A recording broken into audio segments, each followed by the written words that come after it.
Assalamualaikum warahmatullahi wabarakatuh. Bismillahirrahmanirrahim. I am Umair bin Abid and you are watching Umair Linguistics. तो आज हमारा lecture है 118 और ये हमारा लास्ट लेक्चर है फर्स्ट लैंग्वेज एक्विजिशन का, जिसमें हम देखने जा रहे हैं लेटर डेवलपमेंट्स। तो पहले हम स्टेजेस को देख चुके हैं, एक्विजिशन प्रोसेस को देख चुके हैं, फिर उसमें क्या क्या फेजेस आते हैं वो देख चुके हैं। हमने देखा कि किस स्टेज पर जो चिल्ड्रन हैं वो क्या चीज़ एक्वायर करते हैं। पहले वो एक वर्ड एक्वायर करते हैं जिसे हमने होलोफ्रेस्टिक स्टेज कहा या होलोफ्रेस्टिक स्पीच स्टेज कहा। फिर वो 2 वर्ड स्टेज पर जाते हैं, फिर वो टेलीग्राफिक स्पीच पर जाते हैं। तो ये सारी चीज़ें देखी हमने, और लास्ट लेक्चर में हमने देखा था सिमेंटिक डेवलपमेंट, कि जो सिमेंटिक डेवलपमेंट है वो चिल्ड्रन की किस एज में होती है और किस तरह होती है। और अब हम देखने जा रहे हैं later developments in child first language.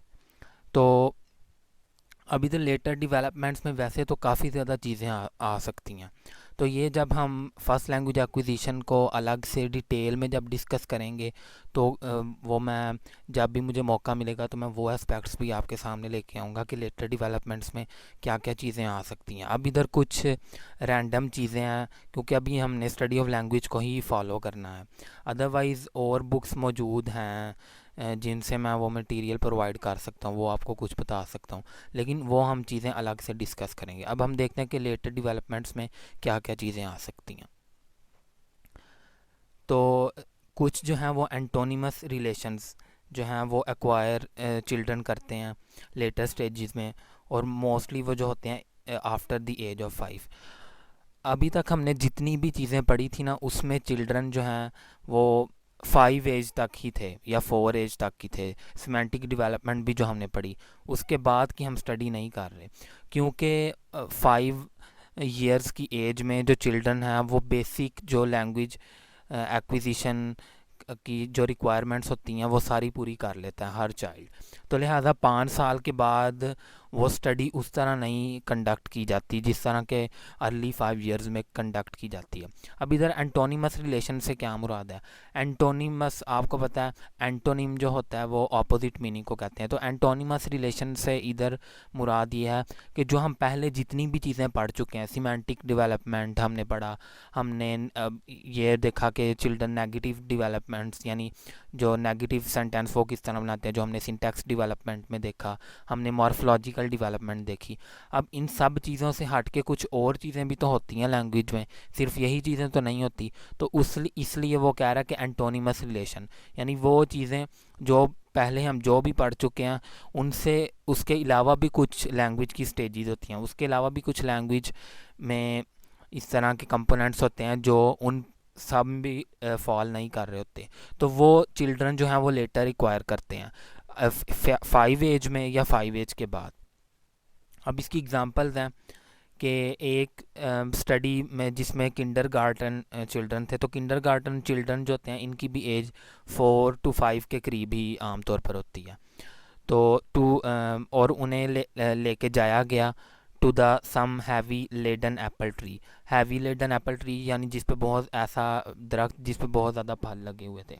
When asked, और जब उनसे पूछा गया which tree has more apples and which tree has less apples, तो उन्होंने यही देखा कि करेक्ट रिस्पांस वही होगा कि जहाँ सेब ज़्यादा हैं। तो उन्होंने उसकी तरफ इशारा किया जिस ट्री पर एप्पल्स की तादाद ज़्यादा थी। चिल्ड्रन ने उसकी तरफ इशारा किया कि दिस हैज़ मोर एप्पल। जब उन्होंने कहा कि ना कि which tree has more apples, तो उन्होंने उसकी तरफ इशारा किया जिसमें ज़्यादा एप्पल्स थे।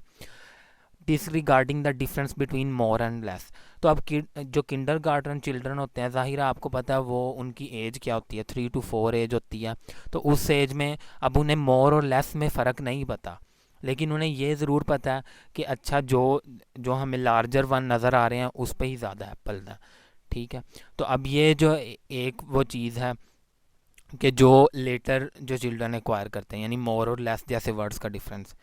इसी तरह word difference and complex structure, जैसे डिस्टिंक्शन हम करते हैं, जैसे हम पेयर ऑफ वर्ड्स में भी कुछ इस तरह की चीज़ें पढ़ते हैं, बिफोर और आफ्टर, बाय, सेल। अब ये भी कुछ एग्जांपल हैं, ये भी लेटर स्टेज में चिल्ड्रन एक्वायर करते हैं 4 to 5 एज के बाद ही। और इसी तरह certain type of complex structures, यानी कम्प्लेक्स स्ट्रक्चर जो हैं वो भी मच लेटर यानी एज में आती हैं। यानी फॉर एग्जांपल आपको पता है सेंटेंसेस होते हैं, कंपाउंड होते हैं, कम्प्लेक्स होते हैं। अब जाहिर है, आप मेरे ख्याल में तो नहीं, आपने किसी 4 या 5 ईयर के स्टूडेंट को, या कम अज़ कम चलें 3 to 4 ईयर्स के स्टूडेंट को ये कहते हुए सुना हो, और वो नेटिव स्पीकर भी हो, जिसने कोई स्कूल से ना पढ़ा हो, I am ill so I can not attend today's session. तो इस तरह की यकीनन इस एज में बच्चे नहीं बोल पाते, ना बच्चों को पता होता है, वो लेटेस्ट स्टेज में ही ये चीज़ें एक्वायर करते हैं। इसी तरह आप उर्दू में भी देख लें, तो उर्दू में भी क्या कभी किसी कोई 3-4 साल का बच्चा कहेगा कि इतना वो प्योरली बोलेगा कि मैं कल से बीमार हूँ लिहाजा मैं स्कूल नहीं आ सकता। तो आपको पता है ये जो बिकॉज से जो यानी बिकॉज जब एज अ कंजंक्शन के तौर पर आता है तो उससे कम्प्लेक्स सेंटेंसेस बनते हैं। तो इस तरह की भी जो कम्प्लेक्स डिस्कोर्स हैं या एक्सटेंडेड डिस्कोर्स से मुराद है, डिस्कोर्स एनालिसिस हम पढ़ भी चुके हैं। तो डिस्कोर्स से मुराद होता है कोई भी स्पीच, यानी वो लंबी लंबी डिस्कशन नहीं वो 4 to 5 एज में चिल्ड्रन करने लग जाते हैं जिस तरह के अडल्ट करते हैं। Age of basic language acquisition process, और despite the fact that children are still in the process of acquiring a number of other aspects of their first language. और इसमें कोई शक नहीं है कि जो लेटर ईयर्स हैं, यानी 4 to 5 ईयर्स के बाद भी जो चिल्ड्रन हैं वो प्रोसेस में होते हैं, वो कई एस्पेक्ट्स जो लैंग्वेज के अभी सीख रहे होते हैं।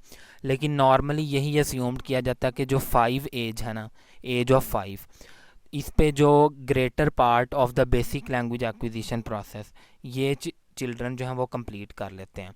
ऑल दो इसके बाद भी जैसे हम बाय और सेल जैसे वर्ड्स में फ़र्क करना या फिर कम्प्लेक्स सेंटेंसेस प्रोड्यूस करना, ऑल दो ये एज 4-5 के बाद ये चीज़ें एक्वायर चिल्ड्रन करते हैं। लेकिन वही बात कि जो बेसिक लैंग्वेज एक्विजिशन प्रोसेस है ना, जो अभी तक की स्टडीज़ ने भी शो किया, वो यही है कि 5 एज तक यानी 5 साल तक जो ग्रेटर पार्ट है बेसिक लैंग्वेज एक्विजिशन प्रोसेस का वो चिल्ड्रन एक्वायर कर लेते हैं। और ये चीज़ हम सब पे ये अप्लाई करेंगे, ये नहीं कि सिर्फ इंग्लिश पे, क्योंकि जिस इन्वायरमेंट में एक चिल्ड्रन रह रहे होते हैं तो वो उस लिहाज से ही लैंग्वेज सीखते हैं। ऑल्दो मैं जैसे पहले भी काफ़ी दफ़ा बता चुका हूँ कि जो ज़्यादातर रिसर्च हुई है, ये जो हमने पढ़ी भी है अपने तमाम लेक्चर्स में, वो ज़्यादा इंग्लिश लैंग्वेज पर रिसर्च हुई है।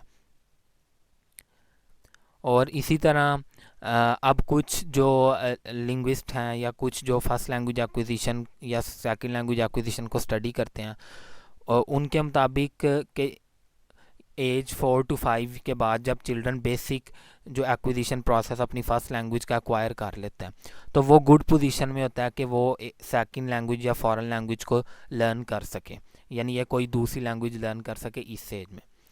लेकिन यह है कि most people don't start trying to learn another language until much later.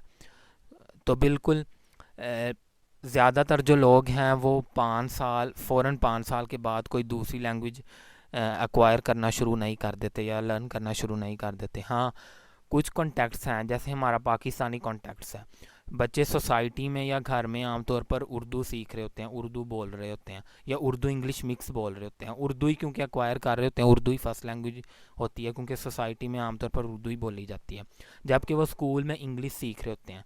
तो हमारे यहाँ ये पाकिस्तानी कॉन्टेक्स्ट में या इंडियन कॉन्टेक्स्ट में या इस तरह के दूसरे कंट्रीज़ जहाँ बाय बर्थ ही चिल्ड्रन जो हैं वो 2 लैंग्वेजेस सीखना शुरू कर देते हैं, तो उधर तो सिचुएशन डिफरेंट है। उधर तो बल्कि आप कह लें कि फ़र्स्ट 1-2 ईयर से ही चिल्ड्रन जो हैं वो 2 लैंग्वेजेस या 2 से ज़्यादा लैंग्वेजेस एक्वायर करने लग जाते हैं।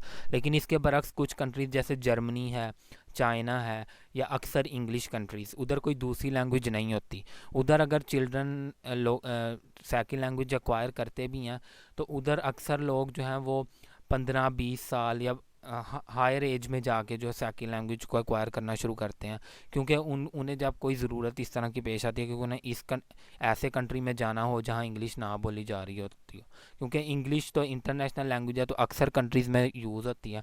तो आमतौर पर जो नेटिव इंग्लिश स्पीकर्स हैं वो इतनी अर्ली एज में किसी सेकंड लैंग्वेज को एक्वायर करने नहीं जाते।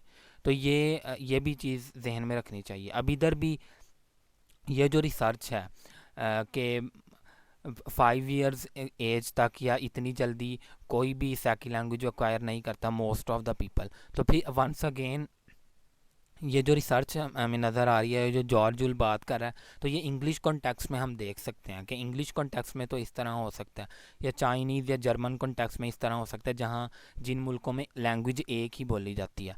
लेकिन मैंने आपको बताया कि हमारे कॉन्टेक्स्ट में तो हम शुरू से ही इंग्लिश को पढ़ना शुरू कर देते हैं किसी न किसी तरह। अब एक क्वेश्चन है कि if first language acquisition was so straight forward and largely automatic. हमने देखा फर्स्ट लैंग्वेज में सारी चीज़ें बड़ी सिंपली स्ट्रेट फॉरवर्ड और टोटली ऑटोमेटिक थी, कोई बच्चों को समझाना नहीं पड़ रहा था, कुछ बताना नहीं पड़ रहा था।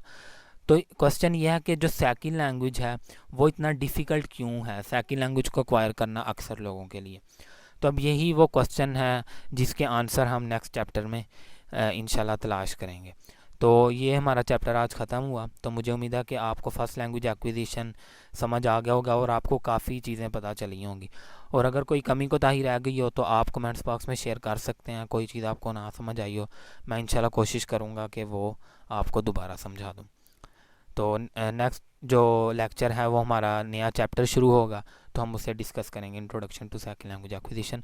सो don't forget to give your feedback, remember in your press, जज़ाकल्लाहु खैरन एंड थैंक यू।